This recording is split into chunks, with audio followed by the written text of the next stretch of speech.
Olá, pessoal! Eu me chamo Laís e começaremos essa apresentação conhecendo sobre a agricultura e a pecuária nas primeiras configurações urbanas da humanidade, por volta de 13.000 antes da Era Comum. Vamos começar? Primeiramente, precisamos entender que a humanidade não conhecia a agricultura. Para isso, peço que olhe para a imagem ao lado.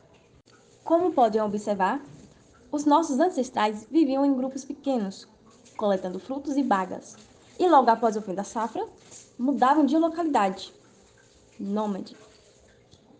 Como também buscavam alimento por meio da caça de animais selvagens ou peixes. Porém, há cerca de 12.000 anos antes de Cristo, tudo muda. A partir de uma simples observação, descobriram que germinavam plantas no local em que as sementes caíam. Começando assim o sedentarismo e o início da agricultura. Esse acontecimento percorreu o sul da China, como também ao norte nas margens do Rio Amarelo até o México. Desenvolveram técnicas de plantio, como também a produção de instrumentos de pedra e rochas. Assim como começaram a domesticar animais para auxiliar nas atividades de arar a terra. Ao lado temos dois quadros que mostram os animais que foram domesticados. Eles são porcos, cabras, carneiros, gansos, patos, pombos, cavalos, camelos, asnos, dromedários.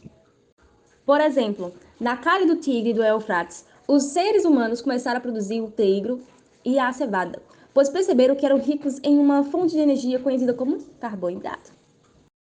A partir disso, começaram a cruzar as espécies para ter uma alimentação que fornecesse os nutrientes que precisavam.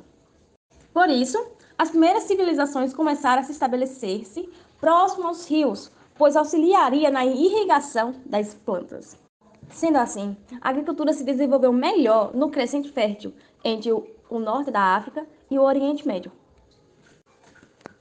Embora a descoberta e o desenvolvimento da agricultura tenha facilitado a vida dos homens, eles não deixaram de caçar, pescar e coletar frutos que a terra fornecia, mas não era mais a principal fonte de alimento. Agora é com você, Rose. Como minha colega falou, me chamo Rose e estarei aprofundando o assunto respondendo a seguinte pergunta: como ocorreu a formação das primeiras comunidades urbanas?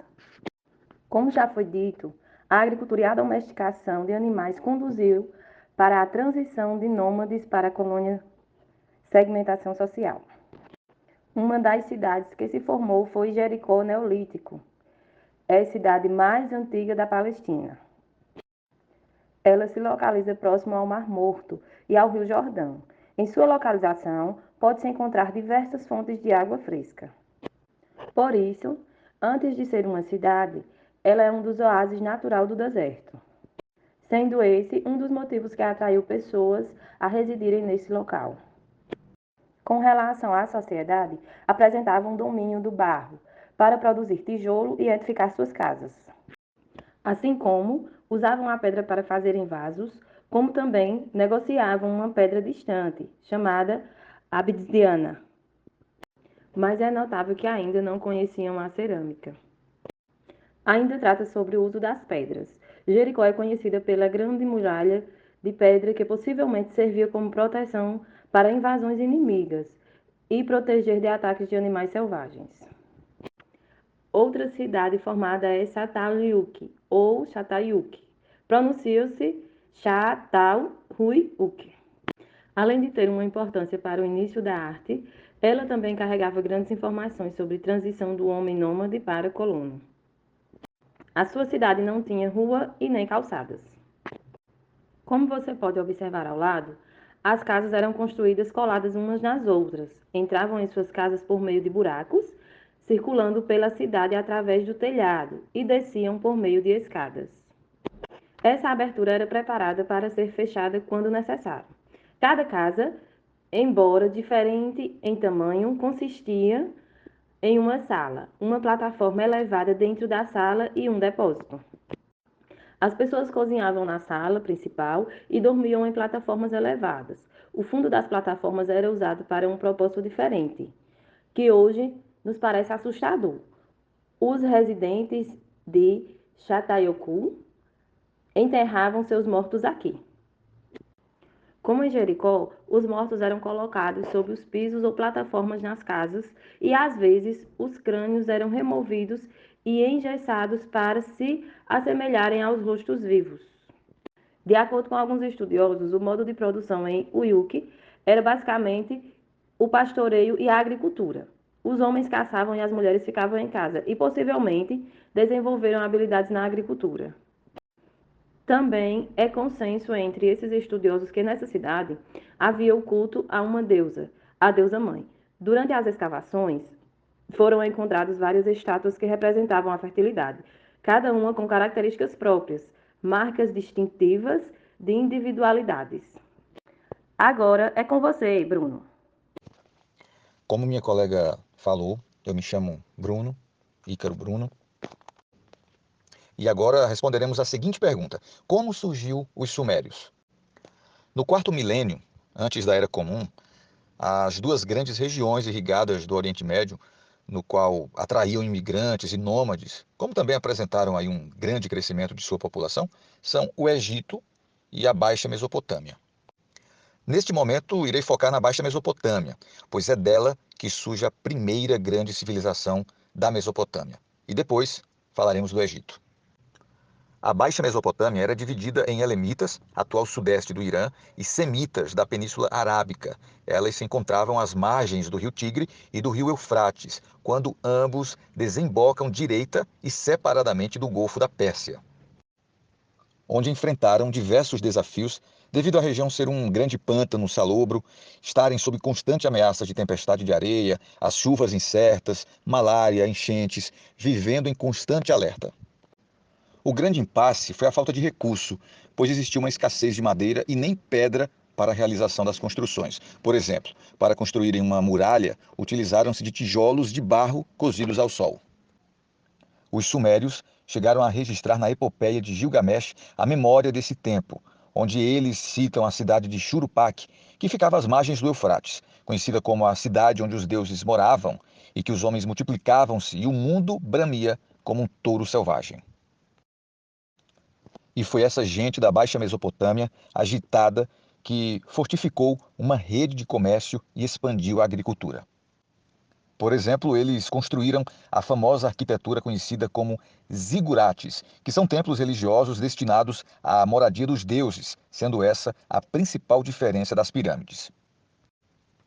Entre 4000 e 3000 antes da Era Comum, surge a primeira metrópole da história, Uruk. A cidade tinha templos, bairros, residências, praças, estabelecimentos comerciais, exército e um sistema de administração pública, ou seja, seu povo pode ser considerado o inventor da burocracia.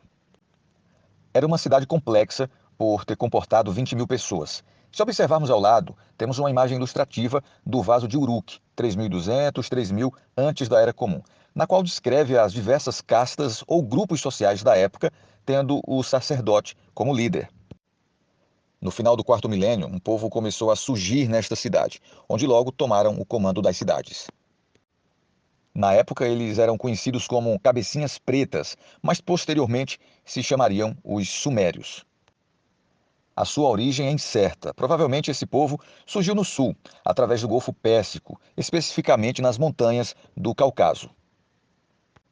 Com relação à política, é possível observar que o sacerdote diminuiu seu poder. Com o início do controle dos sumérios, a cidade continuava sendo governada de maneira independente. Porém, ao decorrer do tempo, o domínio dos soldados tornou-se um reinado. Outra informação, sendo essa famosa, é a escrita cuneiforme. Mas você entende a grande mudança que ela gerou? Antes da hegemonia suméria, a escrita era pictográfica, ou seja, usavam desenhos para comunicar uma informação, diferente da cuneiforme, que era uma série de incisões retas e eram mais fáceis, inclusive, de serem trabalhadas na argila. Olá, eu sou Antônio e vamos continuar compreendendo a Mesopotâmia. Já conhecemos um pouco o Império dos Sumérios, mas precisamos entender melhor como a sociedade se organizava. As cidades-estados dos Sumérios, além de serem organizadas pelos sacerdotes, eram autônomas politicamente. Eles eram politeístas, e o sacerdote não poderia deixar os deuses descontentes. Eles trabalhavam em função dos deuses e não eram um império unificado. Mas a partir de uma migração semelhante, aquele que trouxe os cabecinhas pretas trouxe várias tribos da Península Arábia. Agora a Mesopotâmia estava sob o domínio dos acádios, onde instituíram um rei legítimo, Sargão. Os seus descendentes permaneceram no poder por mais um século e meio, dominando não só a Suméria, mas toda a Mesopotâmia, sendo nas últimas décadas do século XVIII AEC, os amonitas retornaram para a Mesopotâmia, fixando o território em sua capital, Babilônia, começando o primeiro Império Babilônio. Começando assim o reinado de Hammurabi. Ele foi o primeiro rei do Império Babilônio. Se destacou por ter conseguido unir os sumérios e os arcádios. Esse reinado, que era unificado, tornou a Babilônia a capital cultural da Mesopotâmia. Como também foi criado o primeiro código de leis da história, o Código de Hammurabi. Depois tivemos o Império dos Assírios e o Segundo Império Babilônio, assim por diante. Mas uma outra civilização se desenvolvia paralelamente. Olá, eu sou o Marcelo e finalmente falaremos do Egito Antigo. Tudo começou com o processo de desertificação do Saara, iniciado por volta de 10.000 anos antes da Era Comum. Levou populações do norte africano e do Oriente Médio a se concentrarem em volta do Nilo. O Vale do Nilo se divide em duas partes, Alto e Baixo Egito.